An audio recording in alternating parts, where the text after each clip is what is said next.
This story is about Light, who possesses the most powerful unlimited 999 gacha ability. However, his party members think that Light is a completely useless and worthless guy, so they abandon him to die in danger. At that very moment, Light's unlimited gacha activates, and he decides to take revenge on everyone who left him to die. At the beginning of the story, we are told that in the beginning, there was nothing. The world was a dark tapestry, but one day, a goddess poured light upon this world, and from it, continents were formed. Along with them were born 9 races: dragons, titans, elves, onis, dwarves, demonkin, dark elves, beastfolk, and humans. We are then shown Light saying goodbye to his family. He is leaving to become a great adventurer so that in the future he can live comfortably with his family. Light arrives in the city, searching for the Adventurer Guild. A beastfolk rudely tells him to get out of the way, calling him a filthy human. Poor Light apologizes. Eventually, he reaches the guild and registers as an adventurer. Since it is his first time registering, he receives a rank. The receptionist asks Light if he has a gift. He says yes, Unlimited Gacha. She asks him to explain it properly. Light activates his unlimited gacha and explains that when he rolls it, he receives a card from which anything random can come out. We see that he gets a spoon, but unfortunately it turns out to be a very bad item. Light insists it was just an example. He rolls several more items, but they all turn out bad as well. He swears it's not always like this. In the end, he receives an F rank card, which the receptionist says is the best for him.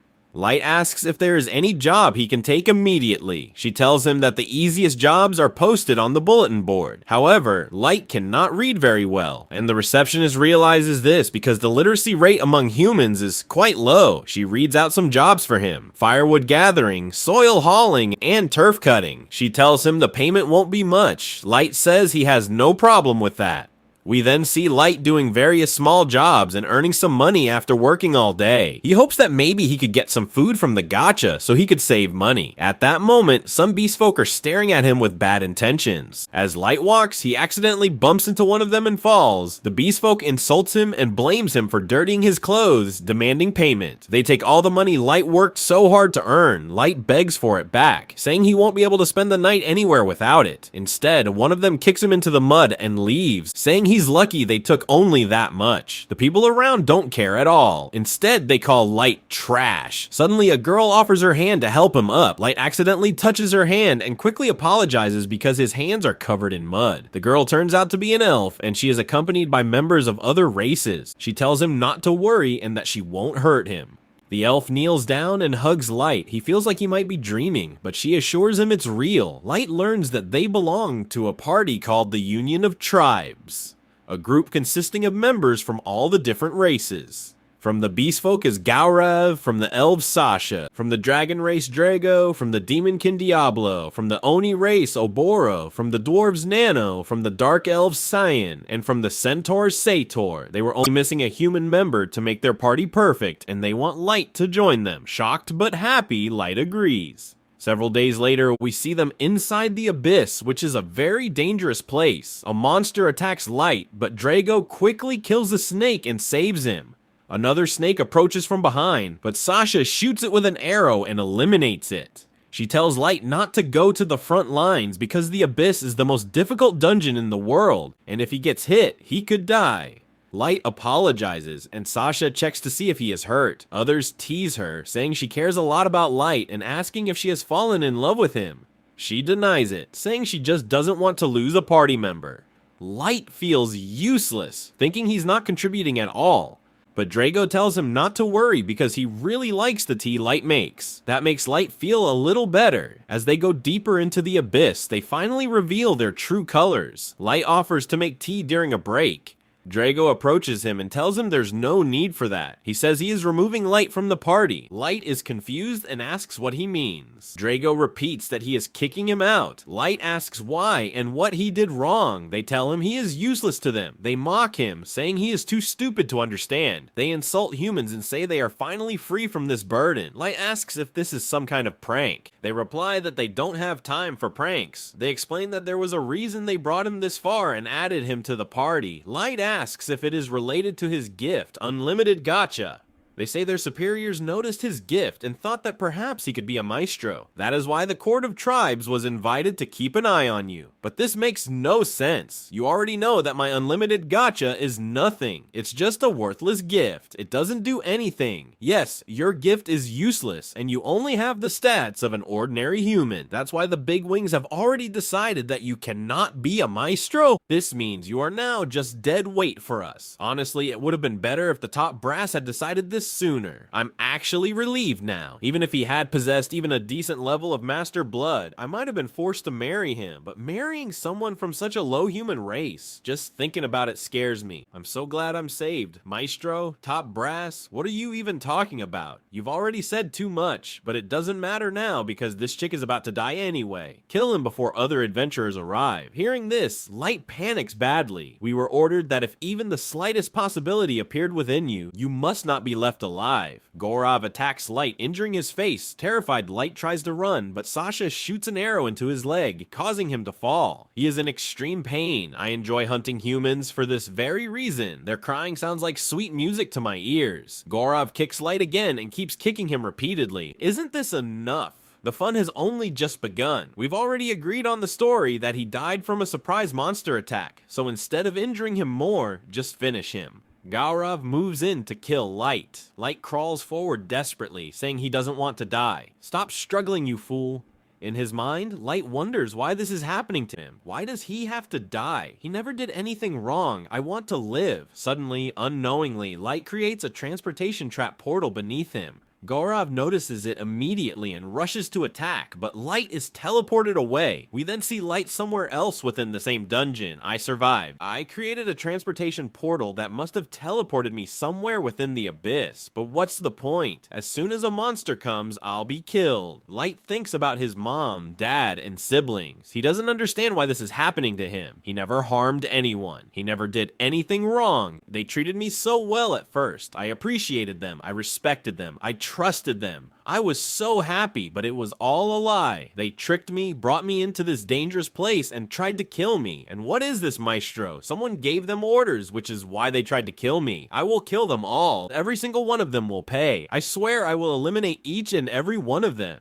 Just then, a terrifying monster appears behind Light. He sees that its level is 1000. He panics even more because he has only heard of monsters like this in fairy tales. He realizes he has been teleported to the deepest part of the abyss. Light wonders how he can possibly face such a monster when all he has is his unlimited gacha gift. He activates unlimited gacha. Even the monster looks surprised upon seeing it. It immediately moves to attack him. The unlimited gacha card appears, and this time a girl emerges from it. As soon as she appears, she completely destroys the monster. Light is shocked. The girl approaches him and heals him as well. Please forgive me, Master. I cannot bear to see your injured face, so I administered healing myself. Light realizes that all his pain is gone.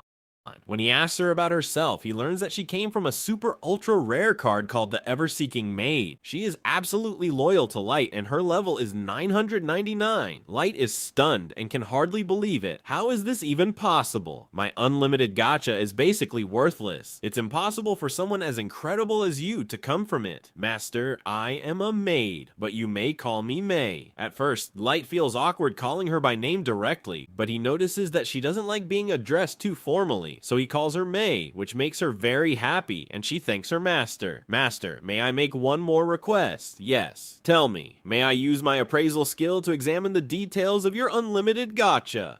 Appraisal skill. Do you really have such an ability? To be exact, it is one of my innate skills. Innate skill? Master Light, it is not correct to call your gift worthless. Please allow me to see it. Light gives permission.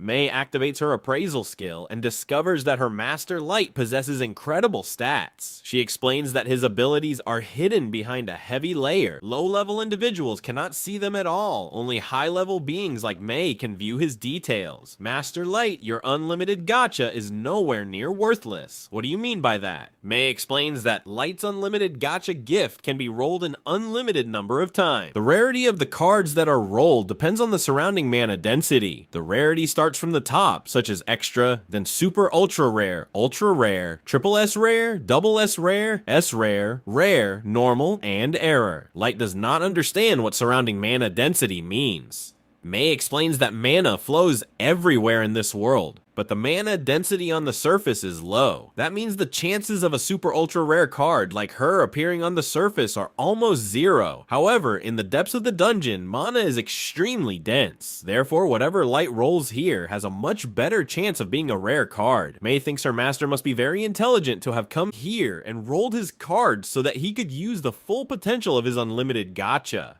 However, she also wonders that considering Light's current stats, he must have encountered monsters on his way here, yet he does not appear severely injured. She stops thinking about it and tells Light that from now on she is with him, so he does not need to worry about anything. However, Light tells Mei the whole truth. You're wrong. I didn't come here by myself. I'm not that smart. I came with a party, but they betrayed me. They slashed me, shot arrows at me. I was about to die at the hands of my own friends. They said my gift was trash. They called me a useless human. I only came here to earn money for my family. How could they do this to me? Just because I'm a human. I will never forget the pain they gave me. At first they treated me very well, but later they tried to kill me. They must pay. I will not sit quietly until they are punished for their deeds. Mei hugs her master and apologizes, saying she did not understand his suffering. She tells him not to worry anymore. With her power at his side, they will not spare anyone who wronged him. She asks him to give the order, and she will eliminate them immediately and bring their heads to his feet. Light stops her and says she cannot do that. Mei says she knows her master has a kind heart, but after what they did, they do not deserve mercy. Light replies that he trusted them and received only pain in return. He barely survived, but all of this happened because he was weak, so he must become stronger because he wants to take revenge with his own hands. He will not give them an easy death. He will make them suffer. Mei replies that her master's wish is her wish. If he wants to take personal revenge, she will help him as his maid. Only she knows his true potential. Light thanks Mei.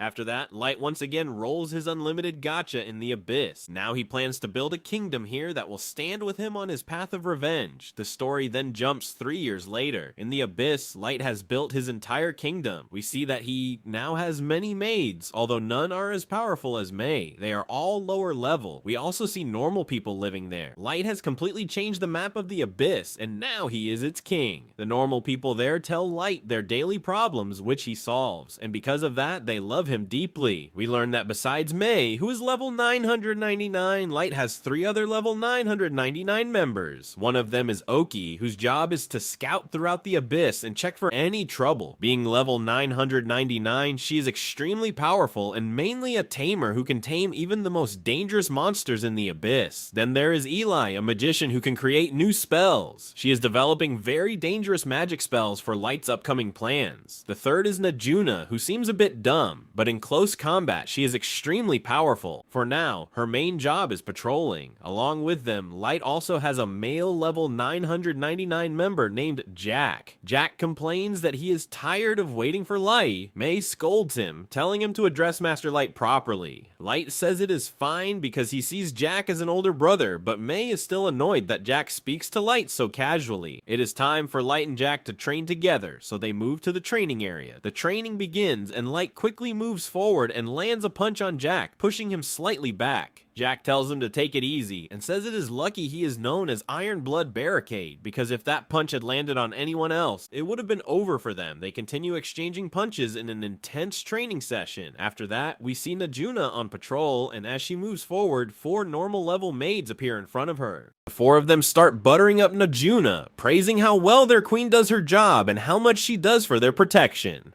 Hearing all this makes Najuna extremely happy. One of the maids then asks where Najuna plans to patrol next. Najuna says she hasn't decided yet. The maid suggests that she should go check an important and secret area, a place where normal maids like them are not allowed to go. Najuna asks what place they are talking about. After this, we see Najuna standing outside that secret spot, which turns out to be Light's bedroom. Mei is already inside. Mei asks Najuna if there is any problem and why she has come outside Master Light's room. Najuna says she is on patrol. Mei replies that the area is secure and tells her to go somewhere else. Najuna then asks what Mei is doing inside Master Light's room. Since Master Light has gone to train with Jack, Mei says she is just cleaning. As a maid, she has to do something, whether Master is around or not, so she is cleaning his room. She tells Najuna to go patrol somewhere else. However, Najuna enters the room and notices that Light's bed is completely messy, as if someone had been rolling around on it and sniffing the pillows. Najuna cannot understand why the bed is in such a condition, but you understand, right? You do understand Najuna is extremely foolish and has no idea why Mei did all this. Mei takes advantage of her stupidity and says she was simply creating a unique bed-making style for Master Light. Hearing this, Najuna becomes very excited and asks if Mei can teach her as well. Mei refuses, saying it is a secret. Najuna thinks this must be a special housekeeping skill that only someone like Mei can perform. She continues praising Mei in her heart, while Mei thinks how fortunate it is that Najuna is such a fool. Suddenly, Najuna remembers that the four maids had sent a message for Mei. Mei reads the message, which says that Mei is monopolizing Master's room and should reduce it so everyone can get turns cleaning Master Light's room. Everything sounds normal until the end, where the four maids have also included some insults for Mei. Hearing this makes Mei angry. Mei is the boss of all the normal maids. She gives Najuna some money and sends her away. Najuna happily leaves. Next we see Aoki, who is a cat girl. Najuna arrives there, having bought some food with the money Mei gave her.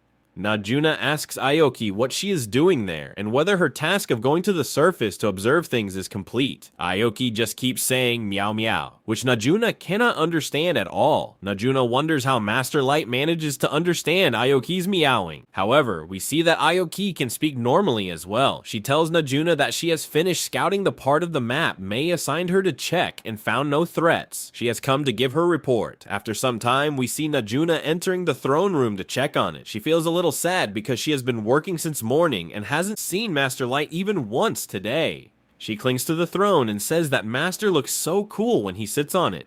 Suddenly, a part of the statue attached to the throne breaks off because of her. Najuna panics, picks up the broken piece, and runs away after awkwardly placing it back. Meanwhile, Light and Jack finish their training and sit down to bathe. Jack tells Light that he has become very strong, and now only a few monsters can face him. On the surface, the chances of someone being able to match him are even lower, though not zero. Light says he understands that the surface world is full of unknowns. He will not let his guard down while pursuing his revenge. After that, the four maids are shown in Mei's office. They already know why they have been called there and are apologizing to Mei. Mei rejects their previous demand and assigns them the task of cleaning the hall that leads to the throne room. Not only that, they must clean it with their own hands. Hearing this, they are shocked and say they cannot do it because it is too much for them. Mei replies that they can, and if they want to quickly reach level 500, they should start with this. Having no other choice, they agree. Then we see Najuna inside a shop, admiring a gauntlet she really likes, but she does not have enough money to buy it. Eli, the one who creates magic spells, arrives there. They have some normal conversation. The four maids are still very angry at Mei for assigning them so much work. They also remember that Mei was Master's first summon, and Aoki was summoned 3 months later as the second. This means that I was alone with Master for 3 months. These girls were extremely jealous of Sister Mei. They were saying that they wished their jealousy would turn into a curse, and that Mei would burn to ashes, and all four of them were actually trying to put a curse on Sister Mei. But then we see that Mei was standing outside. She comes inside and tells them that none of this is going to work. The four of them immediately realize that now they are in serious trouble. They start trying to butter her up, saying that all of that just slipped out of their mouths because of jealousy. Mei tells them that she thought she had given them a bit too much work, so she had come there to reduce their workload. But after seeing their behavior, Mei tells them that now they will have to clean not only the hall, but also the throne room. Hearing this makes things even worse for the four of them. They start cleaning, and while cleaning the throne, the part that Nezuka had attached falls down. Seeing this, they are shocked. The next day, Light comes to meet all of them. Seeing Light, Nezura becomes very happy. Light is gently petting Aoki with great affection. Ellie asks, "Master, what are you doing?" Light replies that he really likes treating Aoki like a real cat. Just then, the same hell horse monster appears there. Light is very powerful now, but his trauma related to it has not completely disappeared. However, Light is not alone anymore. One of them says, "How dare such a worthless monster kneel before my monster? I think this breed has no right to live anymore. Our monsters are upset by its presence. It should be given a terrible death as soon as possible." Seeing all of them acting so fiercely, the monster ends up behaving like a dog. Light calms the three of them down. We find out that Aoki had already tamed this monster. Then Light comes to the main point. He tells everyone that the time has come to put his plan into action. Their party is now going to head to the surface. Hearing this, the three of them become extremely happy. After this, we are shown Garo, where everyone is praising him. Garo is feeling very pleased that people are admiring him like this. We learn that Garo has practically become like the king of the beast territory. While moving ahead, Garo notices a human girl searching through garbage. He pushes the girl down and tells her to get out of his sight. After that, Garo goes to a bar with his squad, where he is drinking and enjoying himself. In his mind, he thinks that when he got the job 3 years ago, he never imagined that it would bring him so much fame. At first, Garo had been a bit panicked because Light had teleported and they had never found his body, but now Garo is completely convinced that Light must be dead. Just then, May appears there. Forgive me for interrupting the party. Are you Garo, the former member of Concordative Tribe? Yes, I am Garo. What is it? My name is May, and I am a loyal maid of Master Light. Master Light. May is lying to Garo, telling him that Light is a noble and that she has come here searching for him. Hearing this, Garo is quite shocked because the people who had told them to eliminate Light never mentioned that Light was a noble. Garo starts suspecting that May might be lying, but May manipulates him into believing that she is telling the truth. She says that she searched for Light all over the world but could not find him. She found out that Light was killed here in the Abyss. May asks Garo if he can take her to the place where Light was last seen. Garo replies that going into the Abyss could be risky. Then May shows him a bag filled with gold. Seeing so much gold, everyone is stunned. Garo thinks to himself, is Light really a noble? Am I getting this much gold just to take this girl there, or is this some kind of trap? But what could a human girl possibly do to me? Garo agrees to take May there. He pretends that he is not doing this for money and says that Light was a very good friend of his, so he is helping May because of that. However, in his mind, Garo is thinking that he will take this girl deep into the dungeon and have his fun with her. Soon, they all arrive at the Abyss dungeon. May pretends to be extremely tired from walking so that no one would suspect her. Garo thinks to himself, just wait a little longer, then you'll see what I'll do to you. They reach the place where Garo had brutally beaten Light. Garo tells May that a group of monsters suddenly appeared and attacked Light. Light suffered many slashes, and then suddenly he got caught in a teleportation trap, and they never saw him again. Garo signals his men to block the path, and they do so. At that moment, May reveals her true identity. You deceitful people brought him here and killed him mercilessly. If I had entered his service just a little earlier, I would have beaten you so badly that you would have begged for death. You shot arrows at him. I cannot tolerate it. May is completely consumed by rage. Garo steps back from her. He is thinking about how this girl knows the truth. Only the conqueror of tribe and the ones who gave the order knew about it. Garo asks May who she really is and who she works for. Is she some kind of spy? May reveals her aura, and all of them are shaken to the core. In his mind, Garo keeps saying that she is just a human. Why is he feeling afraid of her? At that moment, Garo feels like he is about to die. Just then, Light arrives there and tells May to stop, saying that now it is his time to play with Garo. May stops immediately. After seeing Light, Garo is completely shocked. Impossible. How can this be? You were dead. How are you, Garo? 3 years ago, what you gave me, I have come here to pay you back for that with interest. Garo's subordinates ask him, Boss, do you know that girl? Garo starts laughing. I was wondering how you could still be alive. What did you say? You've come here for payback? What can a level 15 chick possibly do to a level 150 beast like me? I don't know how you survived, but coming in front of me was a huge mistake. After killing you and taking your body, I will become the king of beast folk. Aren't you curious how I'm alive and what connection May has with me? You're right, I don't know how strong your copy girlfriend is, but it doesn't matter. Humans can't do anything, especially when the boss is a beast like us.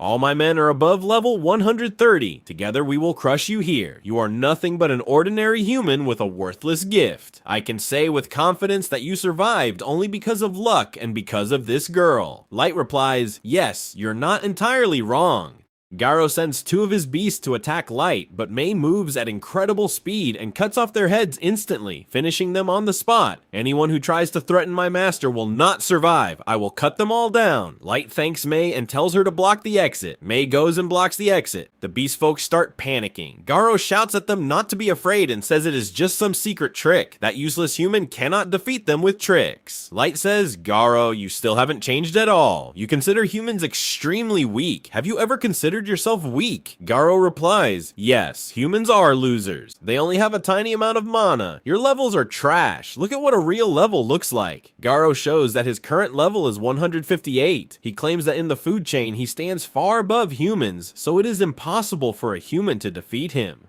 Light asks, if that's true, then why are your men's heads lying on the ground? Garo says Light must have used some magic item. Garo and all his men attack Light together, but Light defeats all of them with a single strike. What happened? Is that all you can do? Garo becomes extremely furious. He steps back and uses a summoning item, which brings out a level 500 Fenrir. Now this will finish you. Light responds, only level 500? So weak. Has fear stopped your brain from working? Go ahead, beg for your life like you did 3 years ago. Attack with all your strength. I promise I won't even move from my spot. Garo thinks Light is joking. Fine, now I'll completely destroy you. The Fenrir attacks. Garo assumes Light must have been wiped out completely, but he is utterly shocked because nothing happens to Light. His subordinates cannot understand how Light endured the attack so easily.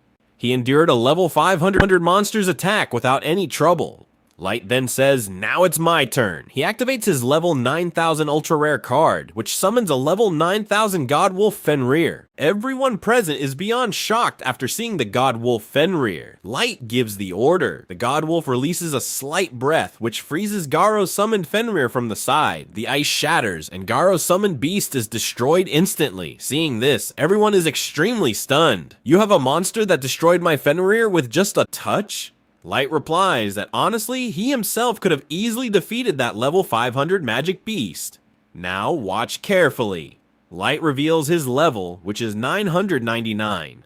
Garo is utterly shocked seeing this. His subordinates say that humans can only reach a maximum level of 100. Is this some kind of joke? Then Garo notices that Light looks exactly the same as he did 3 years ago, with the same body and the exact same face. Any normal human would have grown by now. Light explains that he is wearing the bracelet of youth, which stops his aging. He kept his age and even his anger the same because he wants complete revenge. Now Garo is fully convinced that this is the real Light, and he understands that no matter what he does, defeating Light is impossible. At this moment, Garo is completely finished. He kneels in front of Light. I apologize to you, I had no choice. I was forced to follow the orders. I never wanted to hurt you. Even the skin I'm wearing today isn't mine. This was all their plan. I had no part in it. Hearing this, Garo's subordinates start saying that how can Garo lie like that? Coming here and planning everything was done by Garo himself. Garo silences them and says, Master Light, please forgive me. Light says, I want to ask you something. Garo replies, yes, please ask.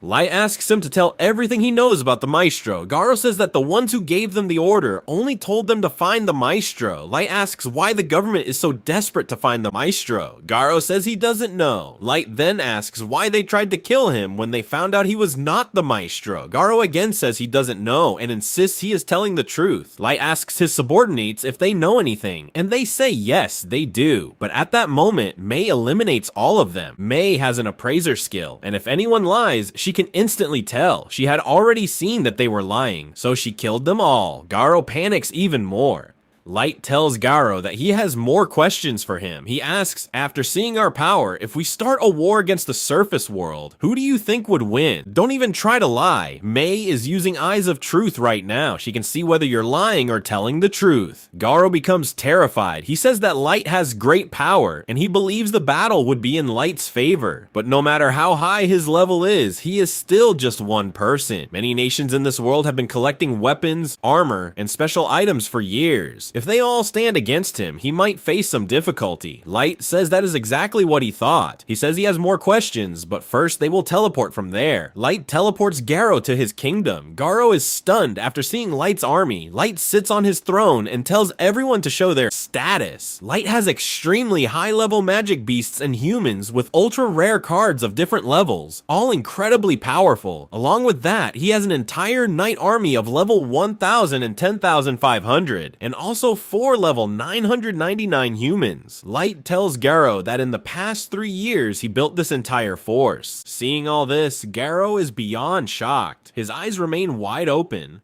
Light asks him once again, if I declare war against the surface world, what are my chances of winning? Garo is not even in a condition to answer. Light says that by looking at his face, he has already understood what he wanted to know. Congratulations, Garo, you get a reward. From now on, you will feel pain every single day. A pain worse than death. Garo thinks to himself that they have created a monster who can destroy the entire world in a single move. He calls Light the Lord of Destruction. Garo asks Light whether he wants to become a god. Light replies that the path he has chosen will decide whether he becomes a god or a monarch. And that wraps up this video. If you enjoyed it, make sure to like and subscribe. See you in the next video.